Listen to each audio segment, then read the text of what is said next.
Você sofreu um acidente de trabalho e está com dúvida se tem direito a uma indenização? Dependendo das consequências desse acidente e da culpa da empresa, você pode ter direito a receber uma indenização por todos os danos causados pelo acidente. O meu nome é Alan, eu sou advogado trabalhista e aqui no nosso canal a gente mostra tudo que o seu patrão não quer que você saiba. No vídeo de hoje eu vou te mostrar quando a empresa deve ser responsabilizada pelo seu acidente, os 4 tipos de indenização que você pode ter direito e os requisitos para você receber cada uma delas. Antes de continuar, se você achou o assunto desse vídeo interessante, já se inscreve aqui no canal. A gente publica novos vídeos toda semana e se inscrevendo você vai estar sempre atualizado. Para que você tenha direito a qualquer tipo de indenização por acidente de trabalho, você vai precisar mostrar que a empresa teve culpa no seu acidente. Só existe uma exceção em que você não precisa mostrar a culpa da empresa e eu vou mostrar ela daqui a pouco. Essa culpa da empresa é bem mais ampla do que a gente está acostumado. Aqui você não precisa mostrar que a empresa teve a intenção de que você sofresse um acidente. Não é assim que funciona. O que você precisa mostrar é que a empresa assumiu algum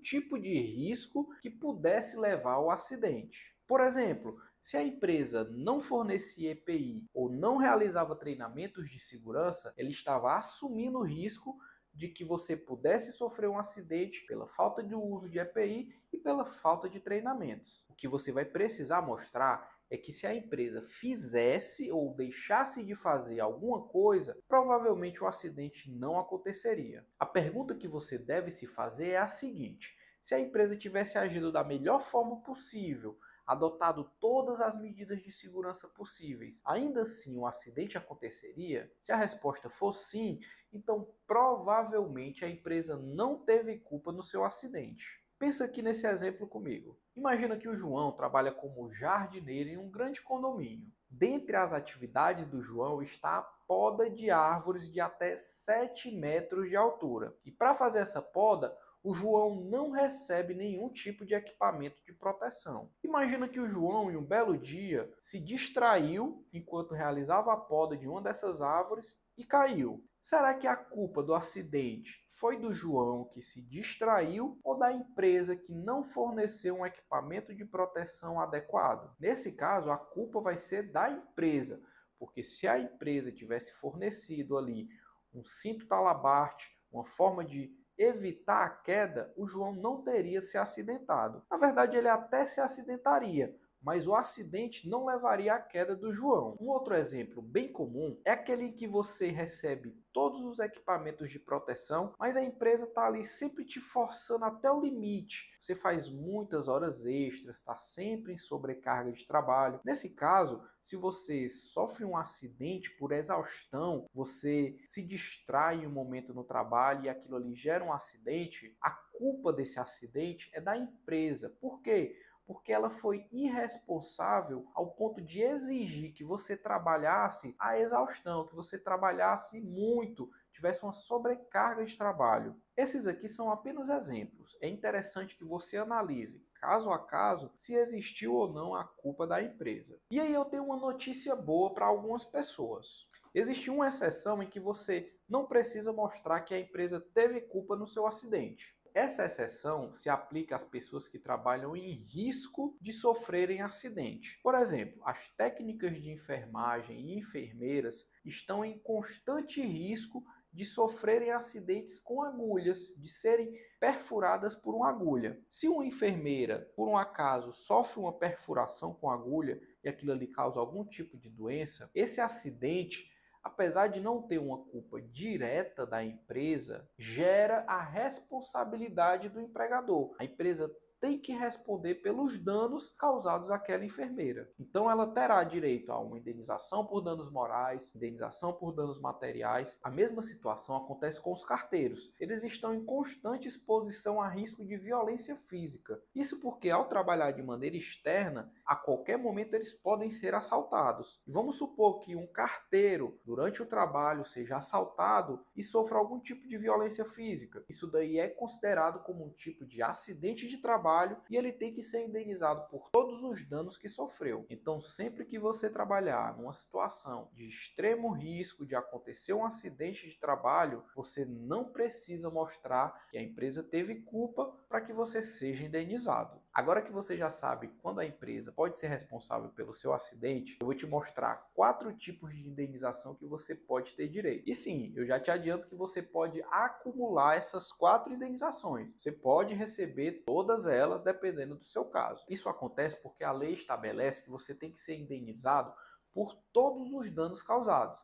Isso daí inclui danos morais, materiais, estéticos e até existenciais. Dependendo da gravidade do acidente e das consequências dele na sua vida, você poderá ter direito a uma ou mais indenizações. Por exemplo, se você sofre um acidente e por causa desse acidente você perde parte do seu dedo, além de ter sofrido um dano moral, você sofreu um dano estético, que foi justamente a perda do seu dedo. Então, nesse caso, além do dano moral, você vai ter direito a uma indenização pelo dano estético causado pelo acidente. Mas fica tranquilo que a seguir eu vou te mostrar todas essas indenizações e quando você tem direito a cada uma delas. Mas antes da gente continuar, você está vendo que eu estou entregando um monte de conteúdo para você. Então, se você ainda não curtiu, curte esse vídeo e se inscreve no nosso canal. Assim você incentiva que a gente continue trazendo essas informações de valor para vocês. A primeira e mais conhecida indenização é a indenização por danos morais. Para ter esse direito, basta que você tenha sofrido um acidente de trabalho e que a empresa tenha culpa desse acidente. O simples fato de sofrer o acidente por culpa da empresa presume que você sofreu um dano moral. Isso significa que você não precisa provar que sofreu por conta daquele acidente. Aquele acidente te causou um abalo moral. O simples fato de o acidente ter acontecido presume que o dano moral existiu, principalmente se foi um acidente grave. O valor dessa indenização por danos morais varia bastante. São pelo menos 12 fatores que o juiz tem que levar em consideração quando vai estabelecer esse valor. O que você precisa ter em mente é que, dependendo da gravidade do acidente, você pode ter direito a uma indenização de até 50 vezes o seu salário. A segunda indenização que você pode ter direito é a indenização por danos materiais. Ela é muito importante para quem tem muitos custos com medicamentos e exames após o acidente. A empresa tem que custear todo o seu tratamento médico. Isso daí inclui o pagamento de medicamento, fisioterapia, consultas médicas e até mesmo próteses caso você precise. Para ter direito a esse benefício, você precisa provar que, além de ter sofrido o acidente de trabalho, desse acidente ter sido causado por culpa da empresa, que você teve aquele gasto e que o gasto aconteceu por causa do acidente. Por exemplo, se você teve um gasto com um medicamento, você vai precisar provar, através de uma nota fiscal, de um recibo, de uma declaração, que teve aquele gasto de 20, 30, 100 reais, seja qual for o valor, e que aquele medicamento foi recomendado pelo médico que está te acompanhando. Como é que você vai provar isso? Além de ter a nota fiscal daquele medicamento que você comprou, é importante que você tenha a receita do médico que prescreveu aquele medicamento. Se você vai precisar fazer fisioterapia, se você precisa de uma prótese, é importante que o médico que te acompanha ateste que você tem a necessidade daquele tratamento ou daquela prótese. Assim você consegue exigir que a empresa custeie esse pagamento. Você tem a opção de exigir que a empresa pague, ou você pode adiantar esse pagamento e posteriormente exigir o reembolso pela empresa. Agora eu preciso que você preste o máximo de atenção,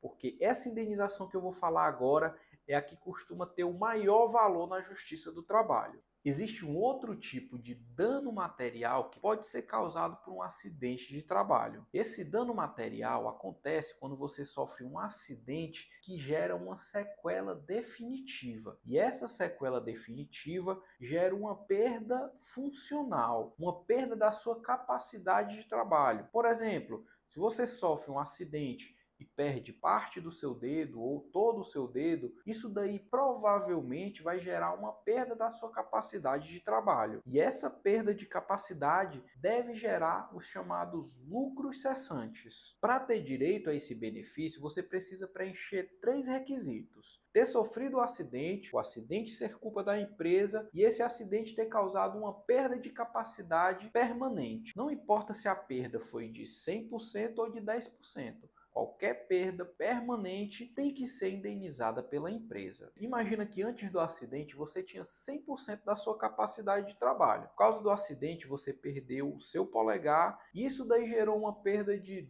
10% da sua capacidade de trabalho. No lugar de ter 100%, agora você tem 90% de capacidade de trabalho. Esses 10% que você perdeu devem ser indenizados pela empresa. Certo, Alan, mas como é que isso funciona financeiramente? Suponha que antes do acidente o seu salário era de R$ 2.000. Se você sofreu um acidente e perdeu 10% da sua capacidade de trabalho, isso significa que a empresa tem que arcar com 10% daquele seu salário até o fim da sua vida. Ou seja, a empresa vai ter que pagar mês a mês R$ 200 de pensão mensal vitalícia. Geralmente, esse valor é pago em uma única parcela e é calculado com base na sua expectativa de vida. Calma que eu vou explicar. Suponha que quando você sofreu o acidente de trabalho, você tinha 30 anos de idade. Vamos pensar que a expectativa de vida do brasileiro seja de 70 anos. Isso significa que você tem aí uma sobrevida de 40 anos. Basta pegar os 30 anos de idade e diminuir com 70. Logo, a empresa tem que te indenizar por esses 40 anos que vem pela frente. Para fazer esse cálculo é muito simples. No nosso exemplo, em que a perda de capacidade foi de 10%, equivalente a R$ 200, você pega esses R$ 200 e multiplica pela quantidade de meses que tem em 40 anos, que vai dar aí por volta de R$ 96.000. Então, nesse nosso exemplo, a empresa teria que te indenizar em R$ 96.000 pelo fato de você ter perdido 10% da sua capacidade de trabalho. Lembrando que esse valor pode ser acumulado com o valor de uma indenização por danos morais, por outros danos materiais e, como a gente vai ver daqui a pouco, até pelos danos estéticos. Esse percentual de perda de capacidade de trabalho que eu falei é calculado por um perito médico que vai ser indicado pelo juiz. Você entra com o processo judicial. Nesse processo judicial, o juiz vai chamar um médico da confiança dele para te examinar e dizer se, no seu caso, o acidente de trabalho gerou ou não uma perda de capacidade de trabalho. E aí, se ele constatar que houve perda de capacidade, é obrigação dele indicar qual é o percentual da perda. E geralmente o que o perito diz é seguido pelo juiz. Sempre que o acidente de trabalho gerar uma mudança no seu corpo, você pode ter direito a uma indenização por danos estéticos. Essa mudança no corpo pode ser algo grave como a perda de um membro ou algo mais simples como uma cicatriz. Em ambos os casos, você pode ter direito à indenização pelos danos estéticos. Obviamente, o valor da indenização será de acordo com a gravidade do dano. Então, se o acidente deixou só uma cicatriz, o valor será bem menor do que aquele caso em que o acidente causou a perda de um membro. Para ter esse direito, você vai precisar mostrar que sofreu o acidente, que ele foi causado por culpa da empresa e que você teve o dano estético. Aquele mesmo perito que vai analisar se houve ou não uma perda de capacidade de trabalho vai analisar se o acidente deixou ou não um dano estético. Dependendo do caso, isso pode ser mais óbvio. Olha, se você chegou até aqui, eu quero te dar os meus parabéns, porque você realmente está querendo saber a fundo quais são todos os seus direitos. E para te recompensar, eu vou te mostrar uma indenização que até mesmo alguns advogados não conhecem. A indenização por danos existenciais é a menos conhecida e existem vários processos em que até mesmo os advogados esquecem de pedir esse tipo de indenização. O dano existencial, basicamente, é aquele dano que prejudica a sua rotina, o seu cotidiano. Por causa daquele dano, você deixou de fazer alguma coisa que amava, que você fazia com frequência. Imagina aqui o exemplo comigo. Vamos imaginar aqui um exemplo comigo. O exemplo vai ser o caso do Fábio. O Fábio trabalhava despachando mercadorias em uma empresa multinacional. Além disso, ele tinha como hobby praticar o surf. Ele praticava surf todos os dias, inclusive já chegou até a participar de campeonatos nacionais. Mas tudo isso daí mudou quando o Fábio, um dia, escorregou na empresa e machucou a sua coluna em uma escada. Por causa desse acidente, o Fábio ficou tetraplégico. Ele teve que mudar toda a sua rotina. Nesse caso, o Fábio sofreu o que a gente chama de dano existencial. Por causa do acidente, o Fábio perdeu uma coisa que ele tinha paixão. Ele não vai mais conseguir surfar e por causa disso ele vai ter que mudar toda a rotina dele, toda a existência dele. Esse dano é bem comum quando o acidente gera algum tipo de amputação, uma perda de um membro. Isso daí geralmente faz com que a pessoa tenha que mudar toda a sua rotina e é possível reconhecer que houve um dano existencial. Outro caso bem comum que costuma gerar danos existenciais é o caso de doenças psíquicas, como depressão e a síndrome de burnout. A previsão legal dessa indenização por danos existenciais está no artigo 223b da CLT. E apesar de ser muito comum ver o dano existencial em acidentes de trabalho, poucos são os advogados que pedem nos processos a indenização por esse tipo de dano. Por isso, se você sofreu um acidente de trabalho, é muito importante que você sempre busque um advogado especialista nessa área. Não é todo advogado que tem conhecimento suficiente para acompanhar um processo envolvendo um acidente de trabalho. As causas envolvendo acidentes de trabalho e doenças ocupacionais são as causas mais complexas no direito do trabalho e você não pode confiar os seus direitos em qualquer profissional. Agora que você já sabe quando pode ter direito à indenização por acidente de trabalho, é importante que você saiba que para conseguir qualquer uma dessas indenizações, você vai precisar entrar com um processo de indenização contra a empresa em que trabalha. Por isso eu recomendo que a seguir você assista o nosso vídeo que eu mostro de forma detalhada como funciona um processo como esse. Assim você já se prepara para o que está por vir. Mas antes, se esse vídeo te ajudou, não esquece de se inscrever aqui no nosso canal. Assim você nos ajuda a alcançar mais pessoas que precisam desse tipo de informação. Obrigado por assistir até aqui, um abraço e até o próximo vídeo.